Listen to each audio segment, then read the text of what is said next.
Cyber నిపుణుడు సయ్యద్ సుజా చేసిన ఆరోపణలపై ఈసీ సీరియస్ అయింది. ఎలక్ట్రానిక్ ఓటింగ్ యంత్రాలను తారుమారు చేస్తానని సవాల్ విసిరిన సయ్యద్ సుజాపై చట్టపరమైన చర్యలు తీసుకోవాలని భారత ఎన్నికల సంఘం ఢిల్లీ పోలీసులకు ఫిర్యాదు చేసింది. సయ్యద్ లండన్లో చేసిన ఆరోపణలపై క్షుణ్ణంగా దర్యాప్తు చేయాలని కోరింది.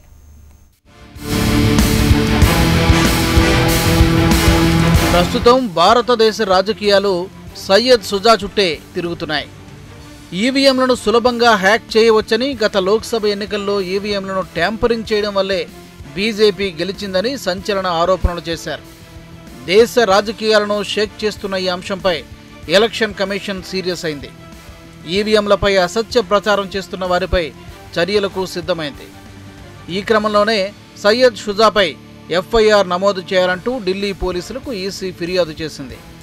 సుజా చేసిన వ్యాఖ్యలపై కేసు నమోదు చేసి తగిన దర్యాప్తు చేపట్టాలని కోరుతూ ఢిల్లీ పోలీసులకు ఈసీ లేఖ రాసింది.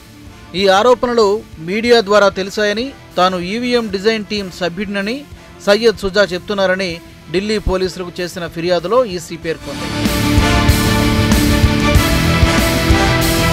ఈవీఎంలను ట్యాంపర్ చేయడం అసాధ్యమని మరోసారి ఈసీ స్పష్టం చేసింది. సయ్యద్ కావాలనే ఇలాంటి ఆరోపణలు చేస్తున్నాడని ఆరోపించింది. ఈవీఎంలు Bharat Electronics Limited, Electronics Corporation of India Limited, ఈసీఏలలో తయారు చేస్తారని ఈసీ తెలిపింది. అత్యంత భద్రతా ప్రమాణాలు పాటించి అన్ని ప్రామాణిక ప్రక్రియల్ని పరిశీలిస్తూ వీటిని తయారు చేస్తారని వివరించింది. వీటిని పరిశీలించడానికి 2010లోనే ఓ అత్యున్నత సాంకేతిక నిపుణుల కమిటీని కూడా ఏర్పాటు చేశామని ఢిల్లీ పోలీసులకు రాసిన లేఖలో ఈసీ వెల్లడించింది. ఈ ఆరోపణలపై ఎలాంటి న్యాయపరమైన చర్యలు తీసుకోవచ్చో చెప్పాలని ఢిల్లీ పోలీసులను ఈసీ కోరింది. Congress, SP, BSP, TMC, TDP సహా పలు విపక్ష పార్టీలు సయ్యద్ సుజా ఆరోపణల్ని సమర్థించాయి. ఈవీఎంల ట్యాంపరింగ్ సాధ్యమేనని, లోక్సభ ఎన్నికలను బ్యాలెట్ పద్ధతిలో నిర్వహించాలని డిమాండ్ చేస్తున్నాయి.